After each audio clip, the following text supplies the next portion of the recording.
বরং তিনি পিতার মাথার দোলাবালি জাপতে জাপতে ক্ষুধাদ্রোহী কুরাইশকে লক্ষ্য করে বললেন, তোমরা কি মানুষ নাকি অমানুষ? তোমাদের মধ্যে মানবতার লেশমাত্রও নেই। আমার পিতা তোমাদের কি ক্ষতি করেছে যে তোমরা তার সাথে এমন অমানবিক অত্যাচার করছো?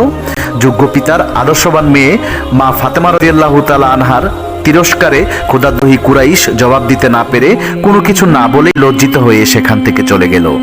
অনুরূপভাবে আরেক দিনের ঘটনা, রাসূল সাল্লাল্লাহু আলাইহি সাল্লাম একবার কাবার সামনে নামাজ পড়তেছিলেন। এমন সময় একদল ক্ষুধাদ্রোহী কুরাইশ অদূরে দণ্ডায়মান হয়ে হযরত রাসূলুল্লাহ সাল্লাল্লাহু আলাইহি সাল্লামকে নানা অকথ্য ভাষায় গালিগালাজ করছিল। মুহাম্মদুর রাসূলুল্লাহ যখন নামাজরত অবস্থায় সেজদায় গেলেন, এমন সময় ক্ষুধাদ্রোহী কুরাইশরা একটা উটের নাড়ি ভুড়ি এনে মাথার উপর চাপিয়ে দিল। মুহূর্তের মধ্যেই তার পরিধেয় জামা কাপড় নষ্ট হয়ে গেল। নাড়ি ভুড়ির চাপে কোনোভাবেই রাসূল সাল্লাল্লাহু আলাইহি সাল্লাম মাথা তুলতে পারছিলেন না। হযরত মুহাম্মদ সাল্লাল্লাহু আলাইহি সাল্লামের এমন দৃশ্য দেখে কুরাইশরা অট্ট হাসিতে ভেঙে পড়ল। হযরত ফাতেমা রাদিয়াল্লাহু তাআলা আনহা খবর পেয়ে সেখানে উপস্থিত হলেন এবং পিতার এরূপ অবস্থা দেখে তিনি নিজেকে স্থির রাখতে পারলেন না। তিনি তৎক্ষণাৎ চোখের পানি মুছতে মুছতে রাসূল সাল্লাল্লাহু আলাইহি সাল্লামের মাথার উপর থেকে নাড়িভুড়িগুলি সরিয়ে ফেলে দিলেন। মা ফাতেমা নাড়িভুড়ি ফেলে দিয়ে মনের চাপা খুব দূর করতে পারলেন না, বরং পিতার পাশে দণ্ডায়মান হয়ে কঠোর ভাষায় তাদেরকে তিরস্কার করতে লাগলেন। হযরত ফাতেমা রাদিয়াল্লাহু তাআলা আনহার তিরস্কারমূলক কথা শুনে ক্ষুধাদ্রোহী কাফেরেরা লজ্জিত হয়ে সেখান থেকে চলে গেলেন। এমনিভাবে ঐতিহাসিক উহুদের যুদ্ধের সময় কাফেরেরা পাথর মেরে নবীজিকে ভূপাতিত করেছিলেন।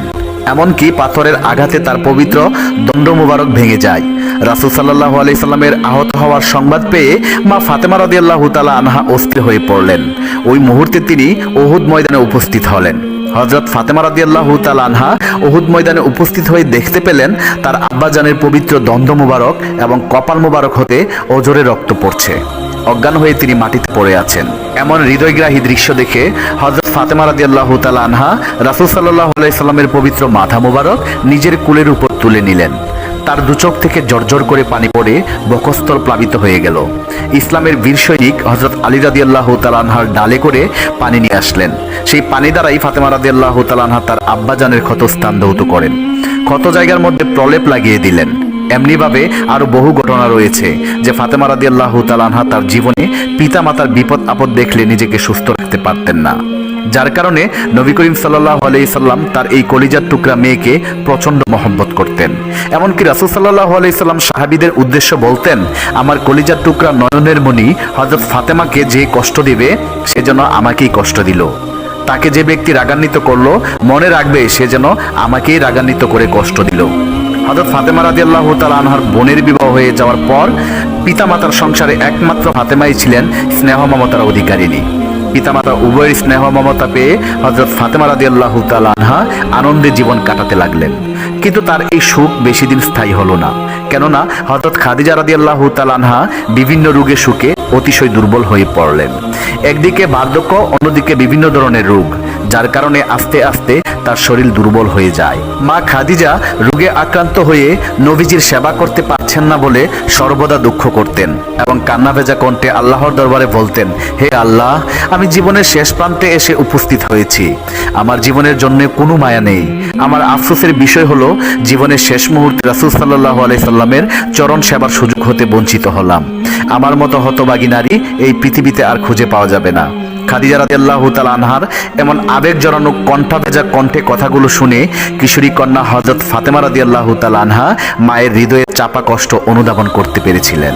তাই কিশোরী কন্যা ফাতেমা তার মাকে বললেন, আম্মাজান, আপনি চিন্তা করবেন না, আপনার স্থানে আমি ফাতেমা সর্বদা আব্বাজানের খেদমত এবং পরিচর্যা করব। আমার জীবন থাকতে আব্বাজানের খেদমতের কোনো ত্রুটি হবে না। মৃত্যুর পথযাত্রী হযরত খাদিজা রাদিয়াল্লাহু তাআলা আনহার মেয়ের কথা শুনে খুবই আনন্দিত হলেন। হাসি মুখের মেয়েকে বললেন, হে ফাতেমা, তুমি আমার প্রাণের মা। এই পৃথিবীতে আমি চলে যাওয়ার পর কোনো দুঃখ করবে না, বরং আমার মাগফিরাতের জন্য সর্বদা দোয়া করবে। তবে তোমার কাছে আমার বিশেষ অনুরোধ হলো, আমার মৃত্যুর পরে তোমার আব্বাজানের খেদমত এবং সেবা যত্নের ভার তুমি গ্রহণ করবে। মনে রেখো, তোমার আব্বাজান খেদমত এবং সেবা যত্ন করে ইহকাল এবং পরকালে তোমার কল্যাণ হবে মা। আমি রহমানুর রাহিম আল্লাহর কাছে দোয়া করি, আল্লাহ যেন তোমাকে তোমার পিতার খেদমত করার সুযোগ দান করেন এবং তার খেদমতের বিনিময়ে আল্লাহ তাআলা যেন তোমাকে সমস্ত মানব জাতির মধ্যে শ্রেষ্ঠত্বের আসন দান করেন। তোমার সুনাম সুখ্যাতি যেন পৃথিবীর বুকে চিরদিন অক্ষয় হয়ে থাকে। হযরত ফাতেমা রাদিয়াল্লাহু তাআলা আনহার